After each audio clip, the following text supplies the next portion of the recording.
when we're looking at the creative industries, or we're defining the creative industries, in this conversation, we're looking at the range of creativity, the poets, the musician, the artists, the fashion designers. There's been a lot of definitions around what the creative industries actually constitute, a lot of frameworks that have been put out there, but sufficient for this conversation, we're going to use the wider definition as defined by UNESCO. And as we are saying versus the traditional industries, we're looking at the traditional industries from the lens of the banking sector, the manufacturing sectors, and trying to kind of weigh out the two. I mean, what is really going on with the creative industries being the fastest growing industries? And what does that mean to the traditional industries? Are we still talking STEM? Are we talking STEAM? And I want to bounce this off to Dr. Mona, because Dr. Mona, right before we came on the call, made a comment that she doesn't quite understand what the creative industries are about. And I pushed it back and I said, but you are a creative being a doctor. Dr. Mona, over to you. To kind of give everybody the context of what that conversation was, obviously medicine is considered very, very traditional, right? And the purpose for me being here is I don't consider myself very creative. And Chenesai was arguing that I was. And my argument, and Mucha even came in and said, no, you're creative and you're able to sort of react in different scenarios differently. And we sort of think of ourselves as being in a box with algorithms and things that we deal with within that box and don't really venture out. And I guess to sort of go with what Maurice just said as well, COVID has really taught us to do things very, very differently. And I think 2020 is a space that maybe I should really start embracing myself as a creative, because I've made videos. That was not anything that I thought I would ever do, that I know went viral in Zim and in other places. But, it was most of those things, like Bio says, it's your purpose or your passion that makes you do those things. So I was passionate about sending a message out to my family members who weren't taking something seriously. And within that space was where I found my platform was medicine. That's what I'm good at. And trying to find a way to talk to people, because Dr. Mona or Chiriamba Chedu, is important to certain people. And I think just in these beginning steps, I'm understanding that you just have to use your purpose. So here's a question for Bio. I hope I don't sound dumb when I ask this, but I think I'm pretty dumb in this world. When people say emerging technology, what is that? It's like a buzzword I hear everywhere. Emerging technologies, there's all these words, blockchain, all these words. What does it mean? Where do you find these emerging technologies? I get my investment banker, Lanre, our common friend, sends me papers that has numbers and percentages and I don't know, GDP on the news. Where is this? Where is it? Is it on the internet somewhere? Can I Google it? They're all on the internet. The best way to look at it is that the world that we live in is very kind of routine based. We like structure. And right. every now and then, if you think about what computer science is, it's really just abstraction. It's like writing one code or creating something that can do multiple things. So every now and then you find a new technology or a new idea that solves multiple things that's been done in the past. And emerging means it's just literally something that is attempted to solve a very complex problem before, but it's not trending yet, right? So it's not popular. It has not been adopted by most people. Not many people have experience in it. And it's still kind of experimental in a way. Like blockchain for a while was very experimental because it solves a very unique problem of trust in a society, but it hasn't been adopted. There hasn't been a lot of use cases for it. But once upon a time, the technology called React Native was also emerging. Things like JavaScript was a very common language. And then there are different frameworks within JavaScript that became very emergent very soon, which just means that they solve a very unique problem or demystify the complexity of existing problems, but it's just not trending yet. It's not been adopted by the masses. And then when it becomes adopted by the masses, then it obviously becomes someone else have to innovate around it. But the entire driver of emerging technology is just the creative, the people that see problem and say, I want to solve it and I want to make life easier for other people.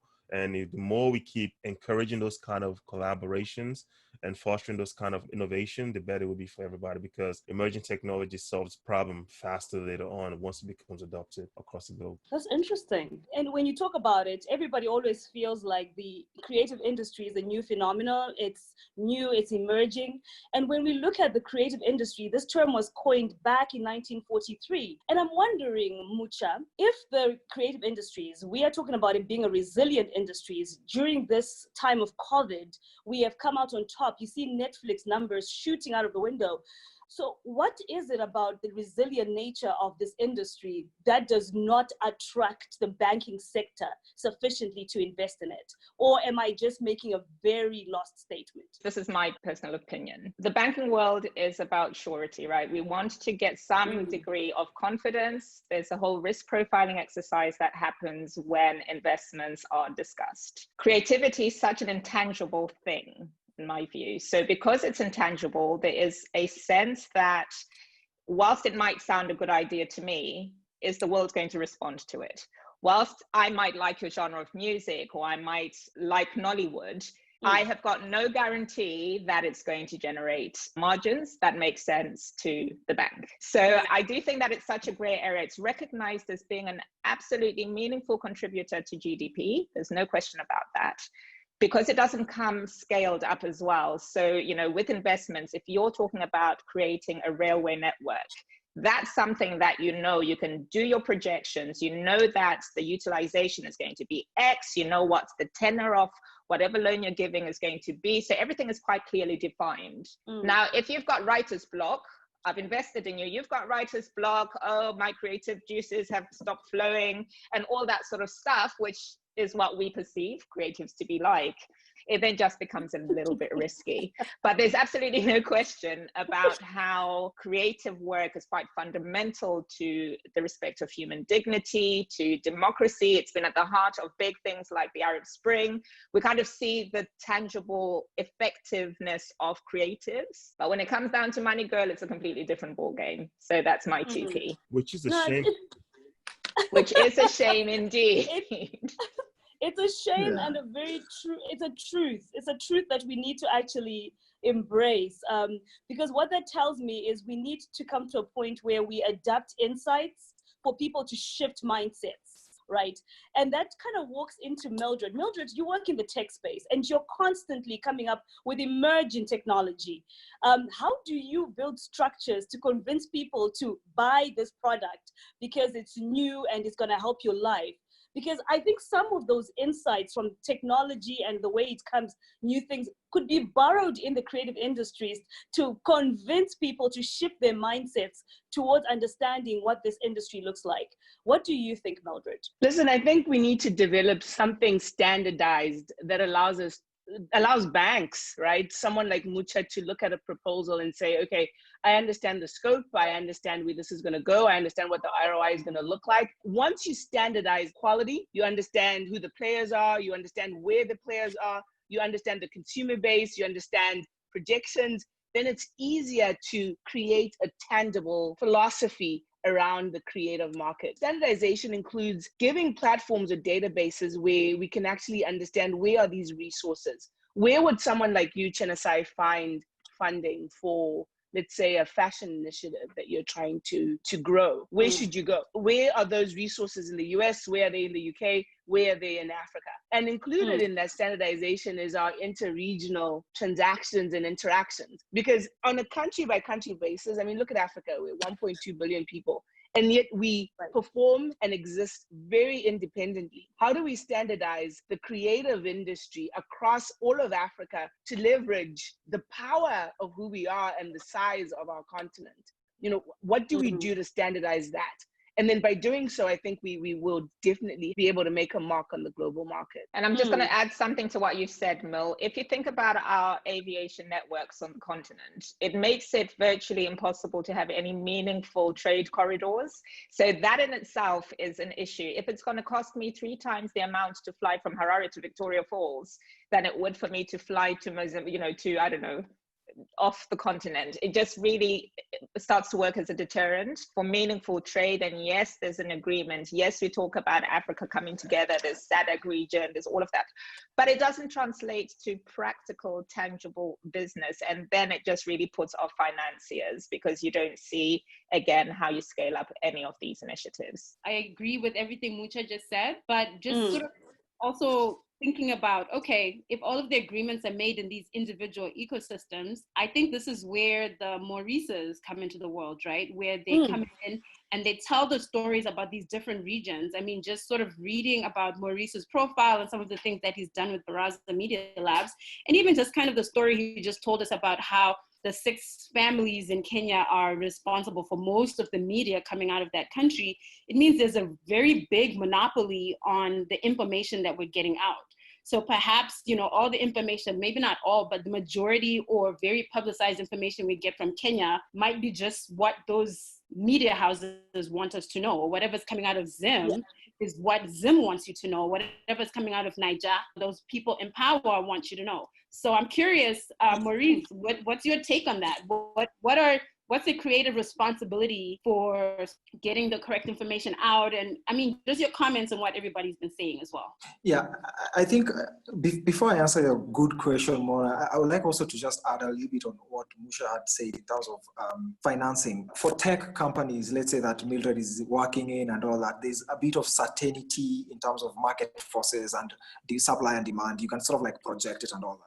But if you're a creative, let's say you're a writer, you're in theater, you're in this, you cannot sort of like almost predict people's consumption of your art, which becomes a bit difficult for you to sort of like put on the table of a financier, as a financial focused investors like VCs, which brings me to the other point, which I'll let you know. So you find like this only lets the creative industry to depend on grants. And grants coming from your donor agencies, your philanthropists and all, or development DFIs.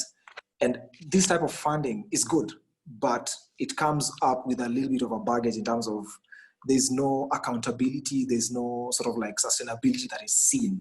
Because again, you get this grant, then you finish that project, you wait for the other grant, and you do that. It's good to jumpstart an ecosystem as a creative industry, to jumpstart it and to give it like the limelight and show what it can do.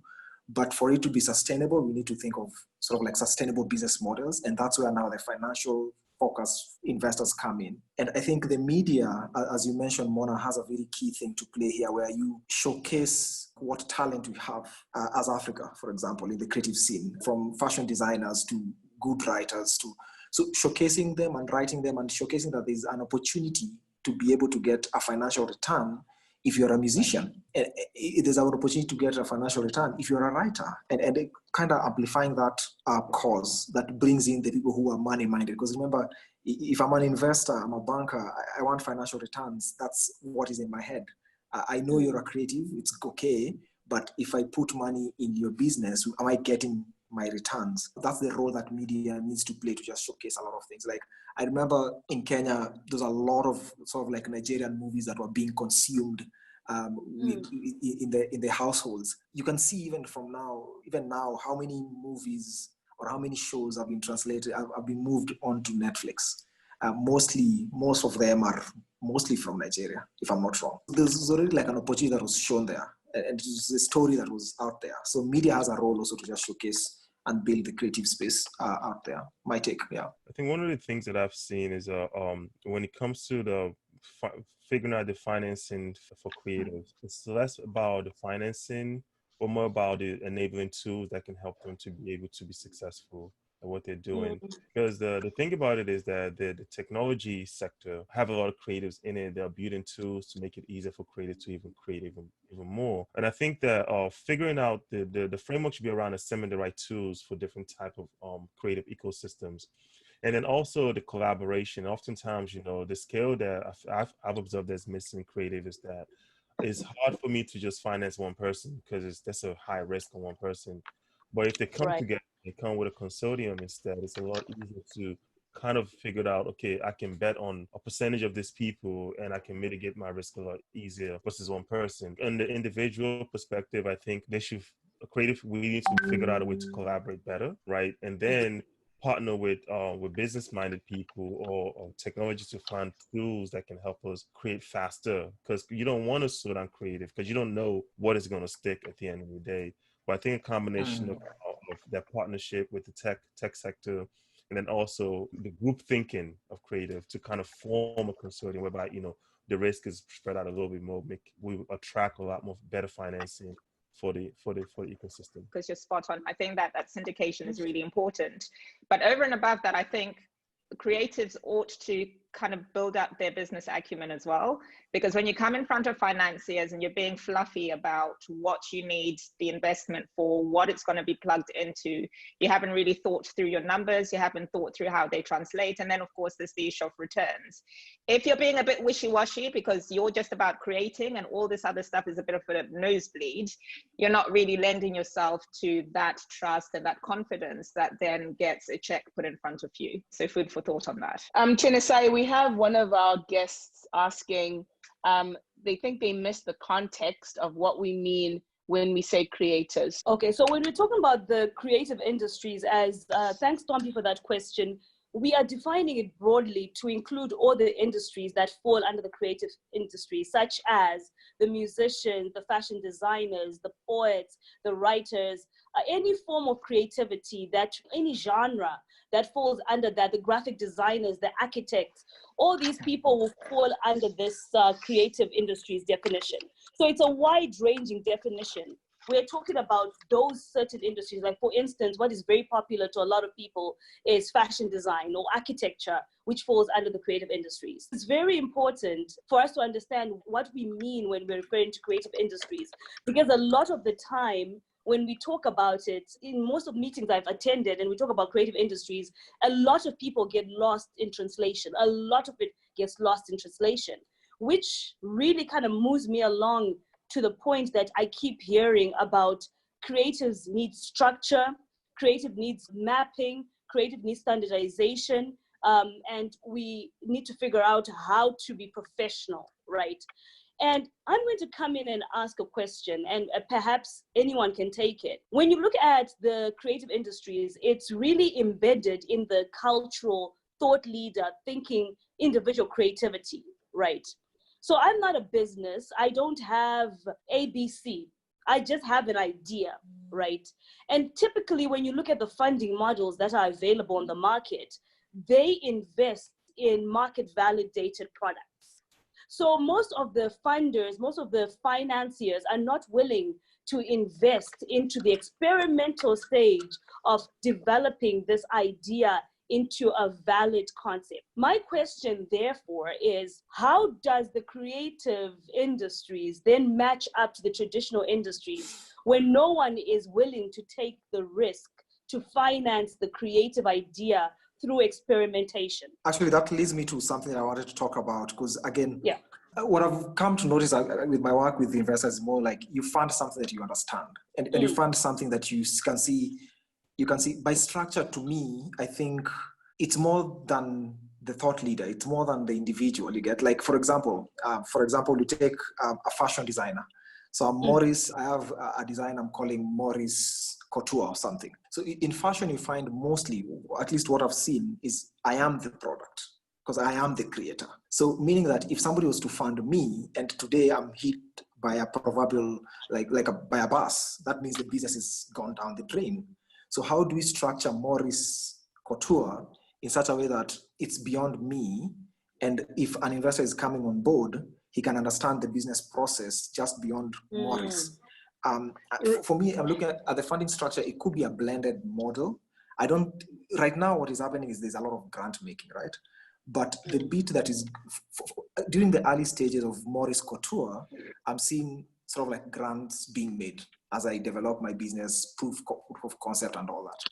But later on, I'm seeing a blend model where there's a bit of grants, but there's also a bit of financial focus funding, either from your banks or from your VCs or whatever, that makes me to start thinking of, or even debt, like what Hiva Fund are doing, so that I can start thinking of sustainability. How do I pay back this loan? You get, because if it's a grant, I'm not paying it back. I'm okay. So that's how I'm seeing how to tier it. Start with grants, build up sustainability in terms of it's not only based on me, it's a business, then I move out and I can get more funding from the financial focused businesses. Maurice, you make an excellent point, right? So for me as a business person, I look at what's tangible. So think about, Christian Louboutin. He trademarked the red bottom shoe, but it's a trademark. There's intellectual property. So in the event that the designer himself was not in existence, I still have something that I can continue investing in.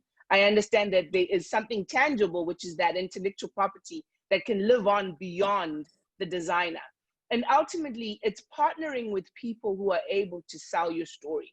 So we're not saying don't be creative, don't be yourselves, don't be floral and wishy-washy. No, absolutely be you. It's what makes you successful. But partner with people who can make your story tangible, who can actually write it down on paper and document it and put a business plan in place that makes sense to a business person, to a venture capitalist, to understand what the sustainability of what you're proposing looks like. I mean, there's so many resources out there. When you look at Prosper Africa, you look at Developed Finance Corporation that has a $60 billion budget, right, for African initiatives, including creative African initiatives. But one of the problems that they're having is, they get these proposals brought to them that don't make any sense. So I think it's critical to say, okay, I am a creative. This is what I do. This is who I am. I don't necessarily write proposals. I don't necessarily do financial forecasting, but I'm going to partner with individuals who understand this world, the venture capitalist world, understand the investor world, understand the grant world, and they will develop that framework for me for submission. I think this is a really, really critical aspect of it all. I completely agree that there is a need for structure. You need to collaborate, you need to partner. There is a little space that we're missing, the space between me thinking of an idea and getting to understand that I need all these players. Who is going to finance that aspect of it?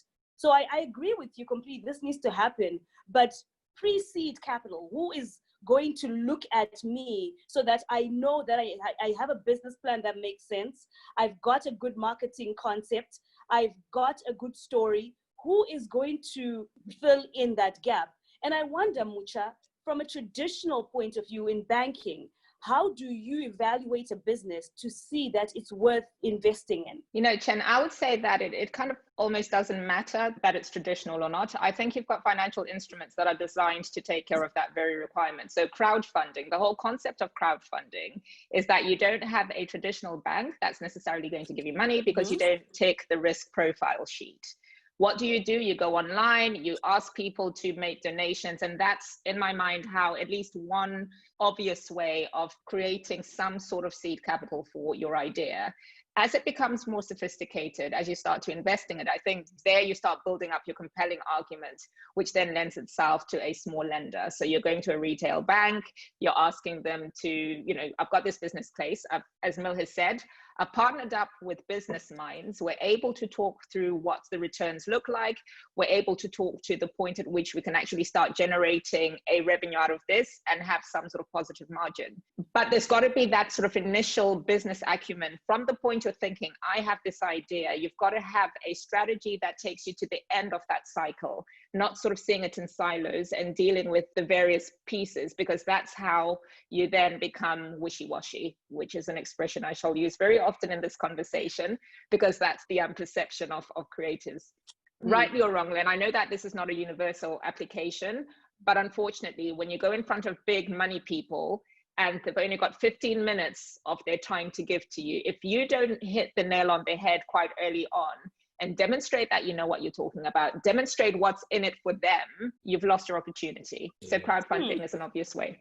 Yeah, and I think another thing that I kind of want to add to there is that I think sometimes we creators, we sometimes forget the number one reason why business exists is to make money, right? Business is not here to make you feel good. You start a business to make money. Like, it's just a simple equation. Do I have what it takes to make money? More importantly, do I know who are going to pay for what I'm looking for? And oftentimes creatives, sometimes it's like we get in our own way because we think our ideas are the best idea versus like, oh, my idea is good enough for me. And that suffices that I should be happy with that. And if I want to make money, I have to figure out how to tell other people's story for them. So that way, I can anticipate what they want. That means that you actually have to go out there and do some work. There's a science behind actually making money. There's a research. So it's not just, oh, I have an idea. The idea without the science component of it, the structure component of it, you're not going to make money. And then once in a while, you might have people that have super unique talents. Like you might hear a voice randomly on a person just pursuing their passion. But there's still a science behind how the mind translates a voice. It's like, man, this voice is compelling. That's someone that I want to hear this voice to the masses. Then they can help funnel your idea. But as creative, it is your responsibility to go figure out the science behind your passion, right? And if you can't put that science in a way that people can understand, you can't hold them responsible to help finance your dream, right? And the people that have been able to figure out the science behind the passion are the ones that are most successful. In the music industry, take someone like Mr. Easy, for example. It took time to understand the science of marketing, targeted marketing to promote music, figured out what other part of the world are interested in his sound. And then he focused his marketing in that space and then came back and became global. So the science behind it has to be complemented with the idea and passion as well to get the right financing for creative. And I'm guilty of that as well, by the way. So you're creative, they say. I wonder though, following up to that, Chene, so is there like a parallel creative consulting stream where I know that I'm a creative? Because in medicine, there's things like that, right? Like I know that I think clinically, if I write a grant, I might need to find grant writers that can translate my words into the words that the grantees will understand. So I think for one, there's a lot of people that call themselves consultants and things like that within all industries. Perhaps that's something that maybe creatives or, if you're a creative that understands both worlds, sounds like that's like a career path for somebody. My next question though, also just kind of tailing back on one of the conversations we had a few weeks ago, traditionalists will call creatives wishy-washy, whatever, or even you, Chene, when you were describing yourselves, you said, you go in front of people and you tell your story and you give all of this background that the financiers don't care about. Are we doing our youth or whoever is a disservice because a lot of African traditional education is not focused on that, right? Like how many of us have heard our parents say, when you're interested in music or something that's not a tangible career, your family or parents discouraged you. My guitar abadare, right? Things like that. Or how are you going to pay your bills? Like if you can tell your parents that I'm an accountant, they can see the money stream. If you tell your parents I'm going to be a lawyer, the money stream is clear. But now creatives, we love creatives because they bring color to the world, but it's not clear. So what is our education system doing for that? And do we have ideas? I think Mona, I'll just speak to something that I did in my previous role. So I was part of a founding team of an entity in Nairobi called Meta Nairobi. And Meta basically is just sort of like helping entrepreneurs and creatives find resources that can help them grow their businesses. And one of the things that I think could help a creative within that early stage to be able to understand sort of like the business acumen is to go through what people in the tech world call an accelerator, where you go through this process where you're taken through the business acumen, look at your skill level and what do you need before you venture out there and approach the mushas of this world for money. So by the time you're landing there, you at least have that knowledge. And I think when we were launching something we call Fashion Product Lab, which is a fashion-specific accelerator where you're taking fashion designers through a process of learning how to be a designer and learning the business side. It was interesting to just see sort of like those simple things that you might think are obvious to you as a business person is not too obvious. So, and that's what the financiers want to see. Like, are you confident enough to handle my money? Are you good enough to handle my money? I know you can do your work, but can you handle my money? So that's just to answer one of the questions that you said. And I think in terms of how do we get our parents to even encourage us to be in the creative space, if you tell them I'm going to be a musician, it's because for me, I think if you look at this issue, there are two ways I look at it. One, it's from a political angle. The second one is from a cultural angle. So the cultural angle is more of that. Our parents themselves, it's almost like agriculture. Nobody wants to be a farmer because you've seen your uncles, your aunties, and your dad die poor. They didn't make more money as farmers. Yeah, mostly. Like speaking for Kenya, because we don't We don't have big land. And in Kenya, we've seen a lot of young people, the youth, do not want to venture into agriculture because they see their parents and aunties and these people just going through like chronic poverty. You get, like, it's always there. And they don't want to venture into that. And I'm seeing that into creativity, where you see these musicians, these very famous people who you would have presumed their lives are sorted, end up dying poor, and you don't want to do that. So it's more of changing that perspective of this could actually be a business-making and a life-changing activity that most people could be drawn to. So that's the cultural side, that's my view. Then the second view in terms of the creative Maurice, space, sorry, before you leave that point, you know, you brought up a good point regarding agriculture. You know, when you look at Starbucks and the coffee industry and, you know, the chocolate that is being farmed and grown in Africa, and you constantly see Starbucks increasing in value and, you know, increasing prices, and yet that's not reflected in the African farms that they continuously displaying on their walls. Or, you know, this coffee bean was grown in some part of Africa. Where are we missing the point? You know, why are we not capturing the full value of the growth of what we're farming? What's happening there? We're losing something across the supply chain. So just to answer your question, so there's a research that was done, and the reason why I'm saying most young people in Kenya are not going into agriculture is because they found the average age of a typical farmer in Kenya is 59 years old. That's the average age. And that means more young people are not going into farming. For me, I think it's more of, we are treating coffee and all these other agricultural products the same way we've treated things like oil, where we are the largest producers, but we are not good enough to sell it to the other people as a finished product. We give it away, like take our oil, then sell it back to us. It's the same thing. Coffee is taken from Kenya, from Ethiopia. It goes back and comes back as Nescafe, and we pay a premium for it. It's because we have not set those structures for us to be able to produce and sell the most valuable product out of it. Because I think part of it is political, part of it is just corruption. And you find that's the same thing even in Kenya. Currently, we are almost, if not the third largest, correct me if I'm wrong, but exporters of avocado. We export it to the Middle East, we export it to the US. But why not exporting it as avocado oil or something else that is more sort of like valuable than just the raw avocado? So it's a fundamental problem it's a cultural and a mental problem that we have. If we can't value ourselves, the product of the earth that we have the luxury to walk on, everybody's going to come and exploit it, right? So if we're giving these really favorable trade terms to the rest of the world, because I'd rather have 100,000 today than build a value and get 100 million in 2 years' time, we're going for that short-term approach, which is what ruins the continent, I would say. Short-termism is one of our biggest problems. I want to steer it a little bit into what everybody's talking about, because I think we are now walking into a space where we're talking about STEAM, where we talk about the sciences, technology, engineering, arts, and math.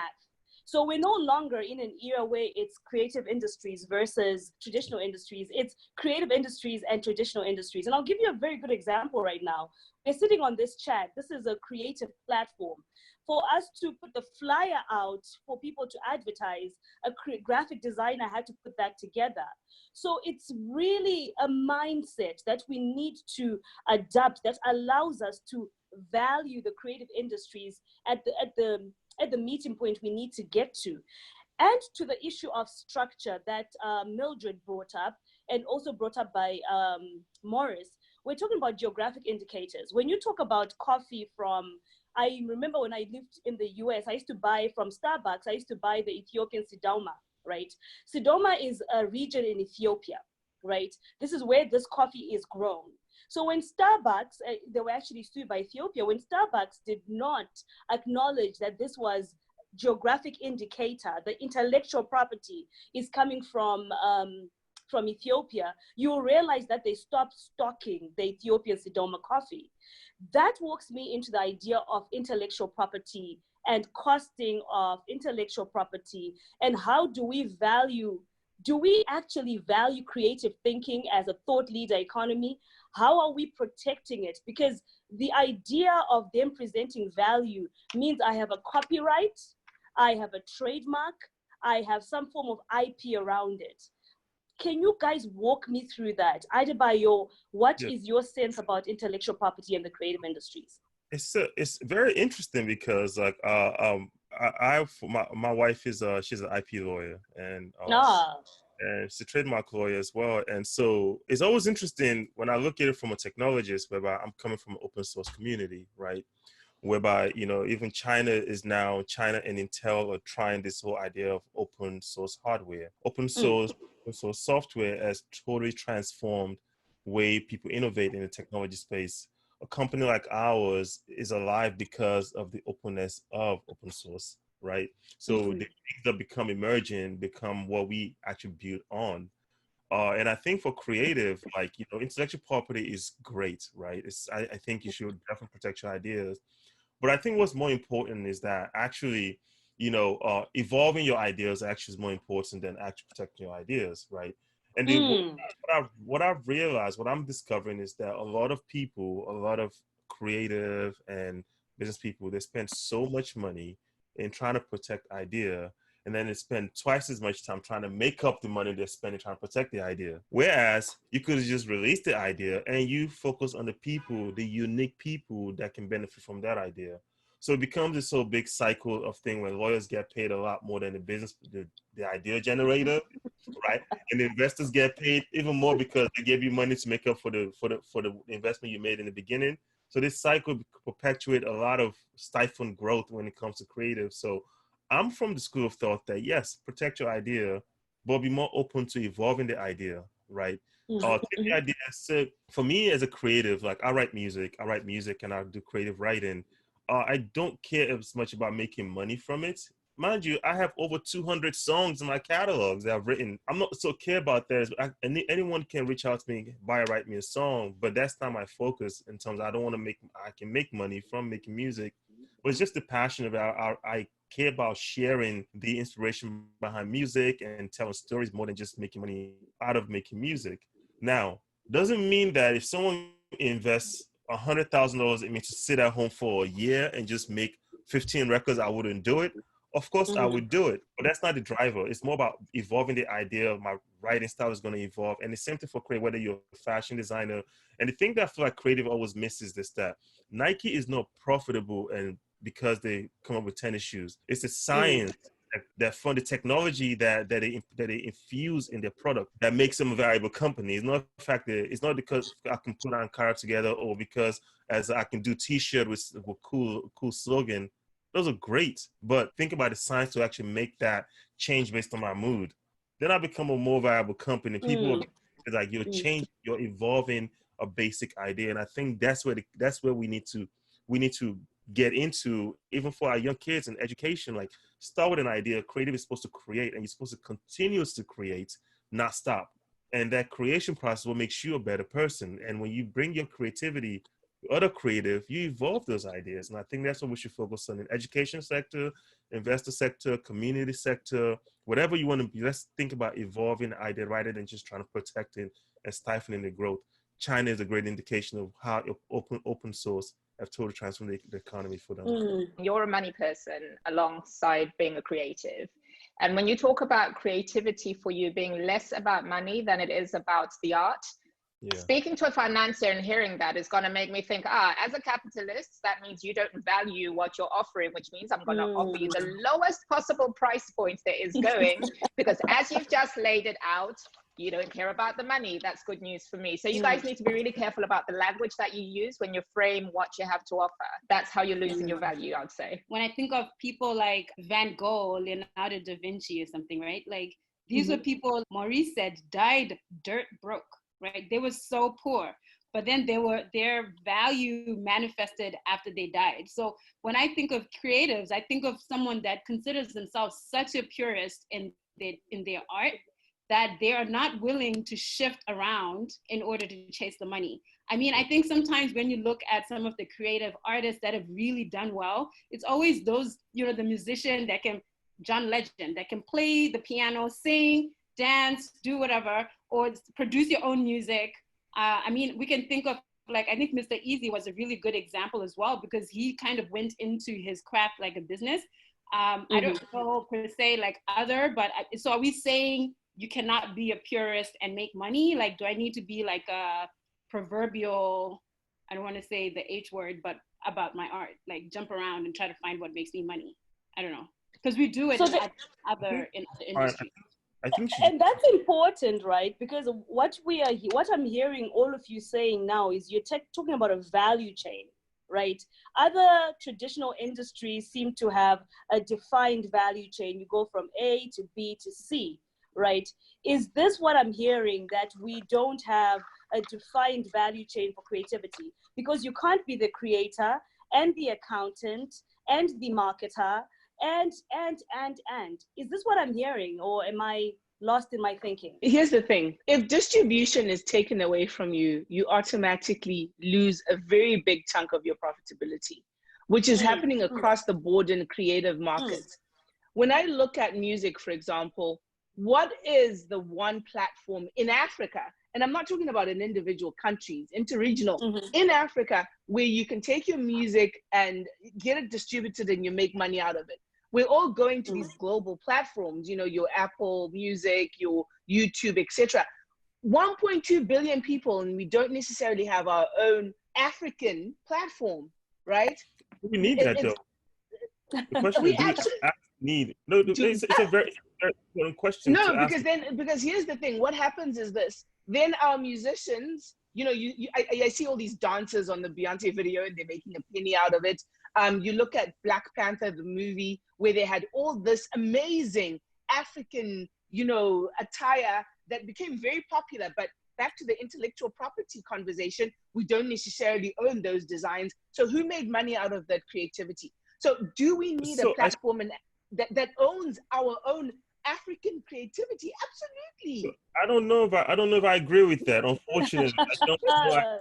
And here's my perspective on that. I think that when a platform is already out there, that solves a problem, right? Don't replicate. The policy that governs the platform can evolve. So meaning that if Apple Music is already out there and Spotify is out there and Africans and South American Asians are making music globally to funnel the music to one channel, right? One is that it helps an audience figure out where to go. So that's one funnel right there. The governance, the policy that governs this platform is where advocacy have to come in place. Whereby Africans can say, you know what, hey, our music we want to have prominent position on your platform for the right compensation for our artists, right? I think that's the way to come, because there's no point. I don't see another point of creating another Apple Music, right? I think that. Okay, but maybe not music. But ultimately, my point is we don't necessarily create our own platforms to distribute our own resources and our own creativity. And it's across the board. Well, I don't know about. You've got a supporter. I'm in camp Mill on this 100%. And the analogy I'm going to use is Nigeria. Production of oil unparalleled on the continent, but you're buying it back from somebody else because you can't be bothered to have your own processing sites and your own. So this is kind of the mentality that I think surrounds all our industries, quite frankly, which means we never progress.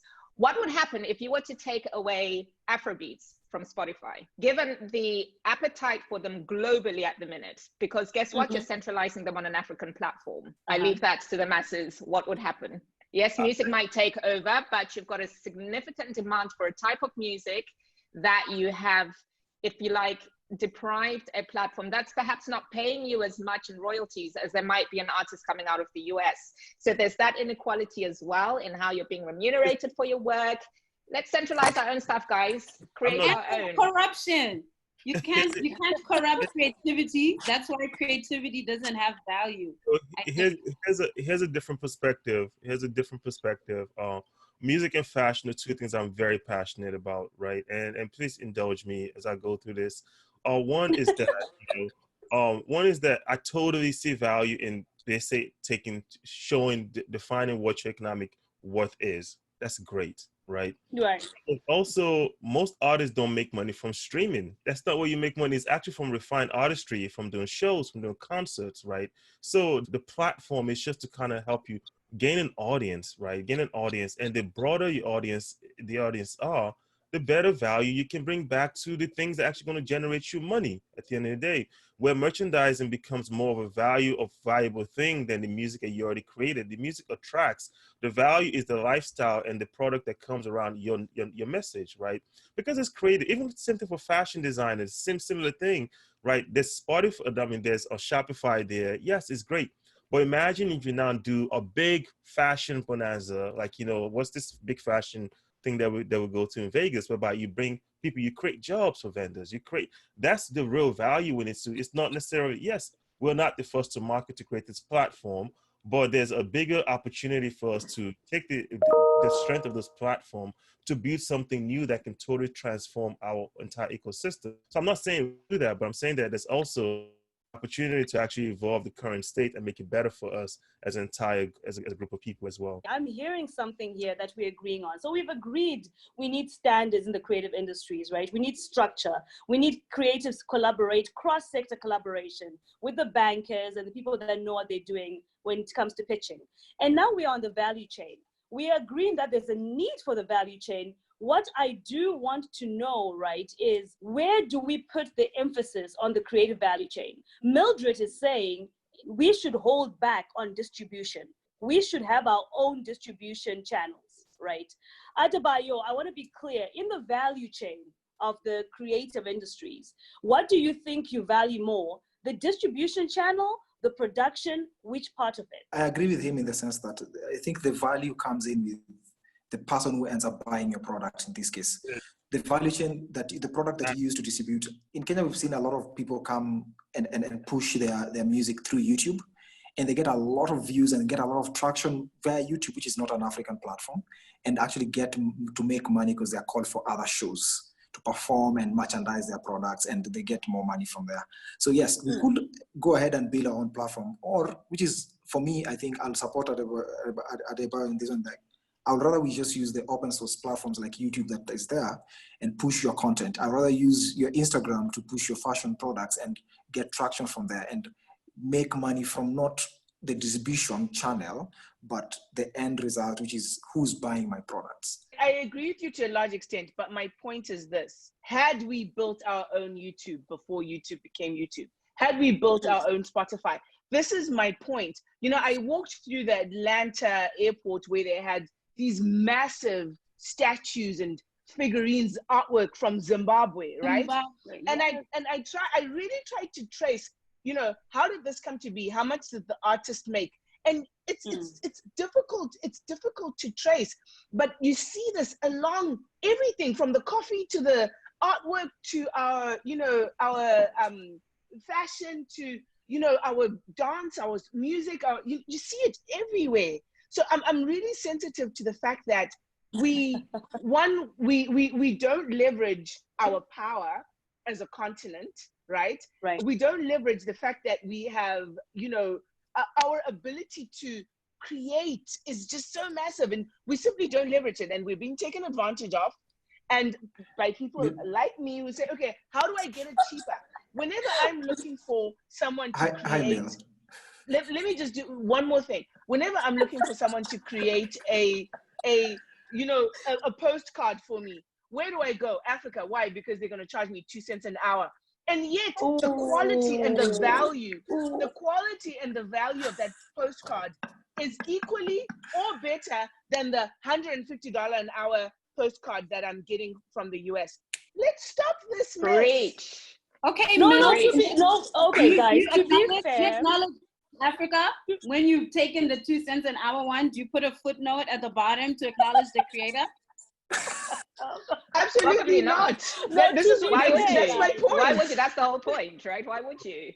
All right, so I'm on this massive campaign about understanding our value and running with it and being at the forefront, thought leadership. If you give birth to creative thinking, execute on it. Don't wait for somebody else to do it, jump on a bandwagon and then lose out because you haven't been part of that sort of that drive to just become self-sufficient. Thank you, Mucha. Look at Bollywood, guys. Look at Bollywood. Okay, look, Look, guys. Okay, I'm gonna ring it in here to Mildred's point. Mildred, you bring a very valid point. Our 55 African leaders have been thinking about this since 2017. They've put in place the African Continental Free Trade Agreement, which values exactly that what you're saying. That how do we now protect our industries? To Adebayo's point, how do we allow development of products before we introduce intellectual property issues, right? Yep. Because if we do not get to a point where we protect development, evolution of ideas, we are never going to earn the value that they're worth. So Mildred, you're absolutely spot on. We have an African Continental Free Trade Agreement that was supposed to come in force in July, but owing to COVID, it has not. But the recent discussions around trade and goods and services has been how do we push this agreement to come into force? Because it's going to do exactly that what you're doing. For example, you get Kenya producing flowers. They produce flowers. Nigeria is one of the biggest consumers of flowers. Kenya ships flowers to Holland. Nigeria buys flowers from Holland. This is what we're trying to stop. How do we stop the cycle?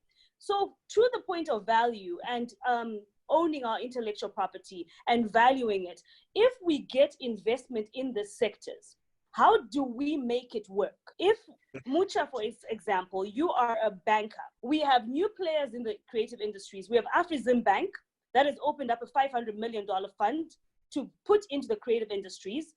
You have Hiva Fund, which Morris talked about earlier, one of the first funds in Africa that is targeted for the creative industries. And they've raised upwards of 500, is it 500 million, Morris, or 5 million? I'm not sure of the amount, but I think it's about such amount, 500 million. Yeah.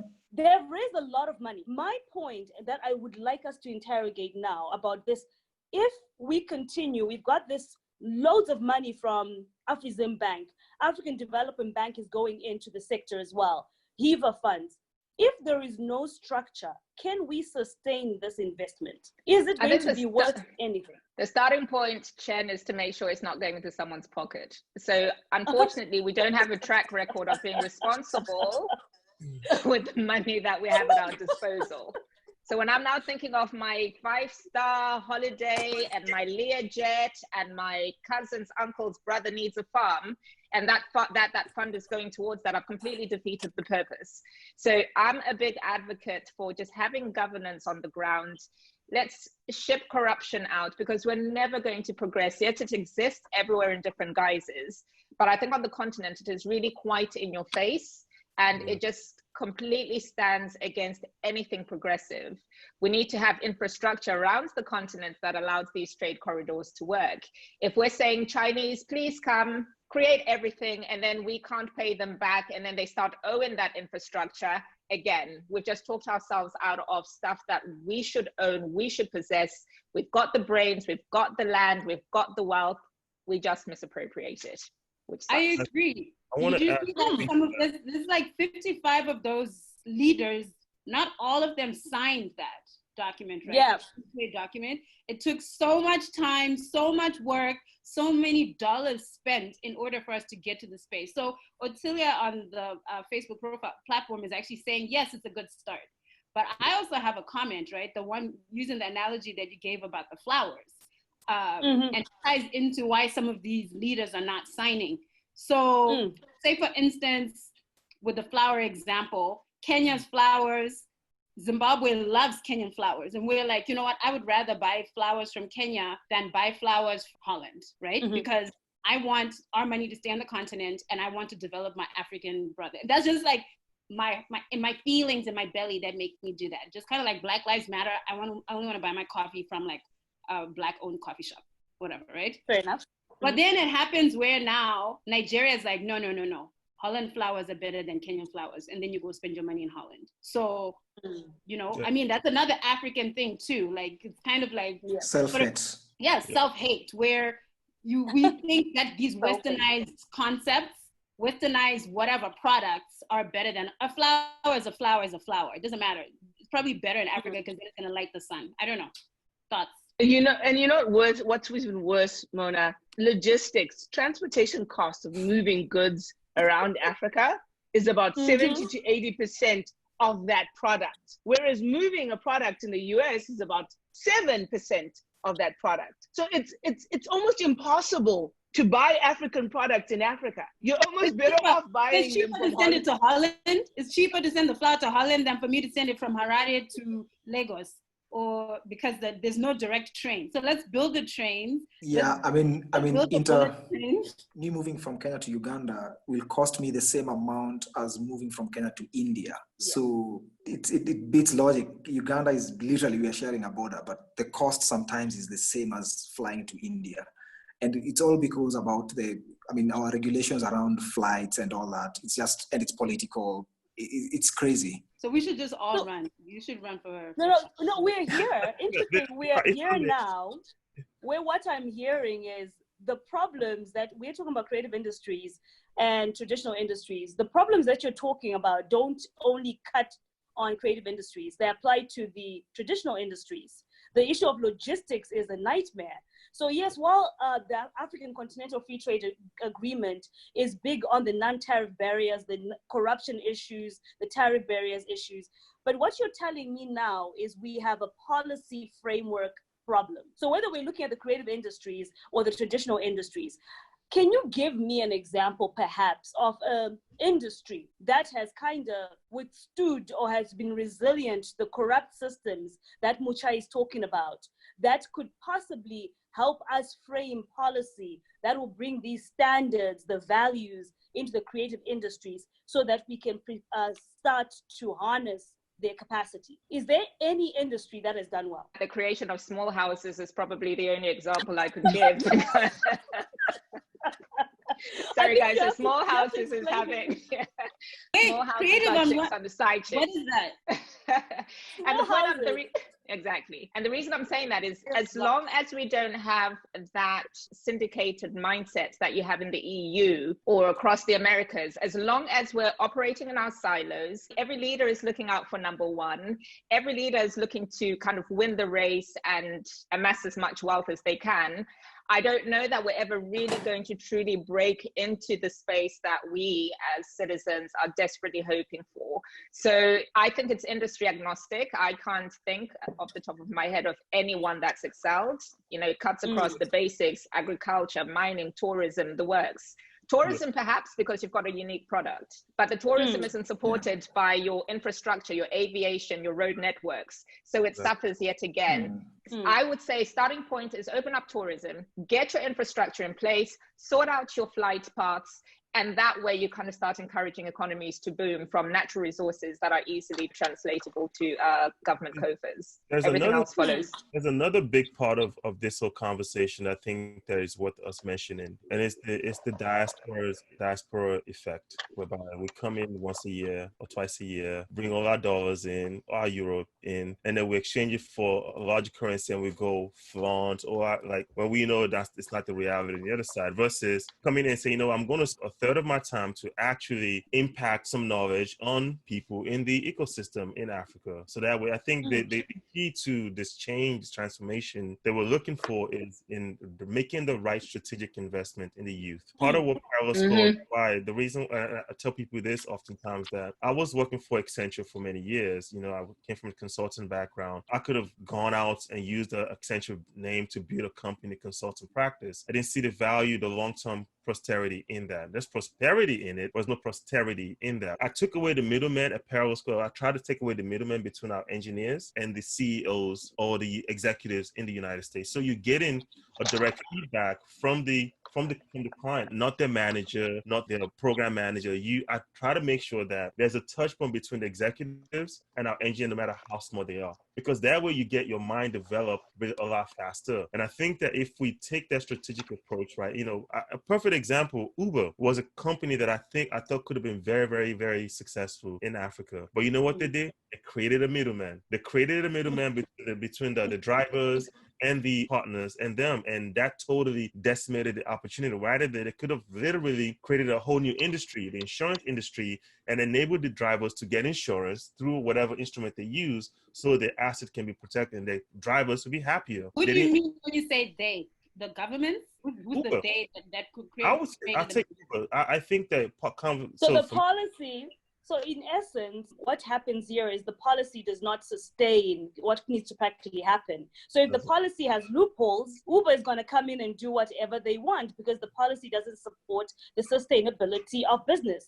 Now that uses diasporans, by the way, so we know. Uber didn't come out here by themselves. They use the diasporans to come to expand their market. So just something to just note about that. No, Abde, you're absolutely right. I mean, the diaspora has a massive responsibility. We are an untapped resource. I mean, and we can really help benefit Africa and its business potential if we stay in front of the dialogue, if we, try to figure out where the opportunities are, determine what the risks are, figure out how to mitigate them, how to build partnerships between the continent and US companies, investors, and opportunities that lie in the global market. I think we can definitely help to demystify Africa, because that's the biggest part of the problem.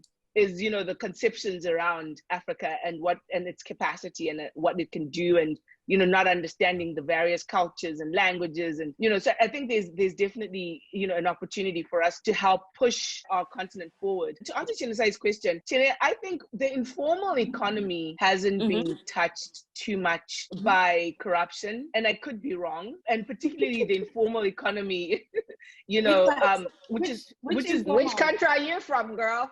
No, I mean, look, I'm talking about the woman who is making clothes in her home, who is building tomatoes in her home. Sure. And the informal economy, frankly, is dominated by women. So you were saying, support the youth, absolutely, but support women-owned businesses, support women-led businesses, support women-run businesses, and businesses that support women, because I think they dominate, first of all, the creative market and the informal market. And then what will the men do? Men just support us. To that point, we've not mentioned or talked about one very critical component, which is the government's role in this work.